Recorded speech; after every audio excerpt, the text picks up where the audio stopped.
பிதா சுதன் பரிசுத்தாவின் பெயராலே ஆமேன். மரியே வாழ்க. இன்றைய வார்த்தை: ஆண்டவர் என் கற்பாரை, என் கோட்டை, என் மீட்பர், என் இறைவன், நான் புகலிடம் தேடும் மலை அவரே. என் கேடயம், எனக்கு மீட்பளிக்கும் வல்லமை, என் அரண். The Lord is my protector, He is my strong fortress, my God is my protection, and with Him I am safe. He protects me like a shield, He defends me and keeps me safe. திருப்பாடல்கள் அதிகாரம் 18 வசனம் 2. விசுவாசம் நம் கடவுள் இயேசு கிறிஸ்துவின் மீது உறுதியாக இருக்க வேண்டும். விசுவாசம் உறுதியாக இருந்தால் மட்டும்தான் பிறர் உங்களை துன்புறுத்தும் பொழுதும் வார்த்தைகளால் காயப்படுத்தப்படும் பொழுதும் உங்கள் மனம் உடைந்து போகாது.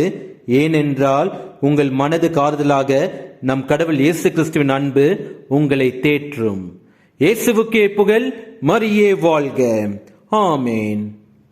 பிறர் வாசை கூறி துன்புறுத்தி இல்லாதது சொல்லும் போது, பிறர் வாசை கூறி துன்புறுத்தி இல்லாதது சொல்லும் போது, நீ மகிழ்ந்து களி கூறு, விண் கை மாறு மிகுதியாகும். நீ மகிழ்ந்து களி கூறு, விண் கை மாறு மிகுதியாகும். விசுவாசத்தினால் நீதிமான் பிழைப்பான், விசுவாசியே படராதே. விசுவாசத்தினால் நீதிமான் பிழைப்பான், விசுவாசியே படராதே. கலங்காதே திகையாதே விசுவாசியே, கல்வாரி நாயகன் கைவிடாரே.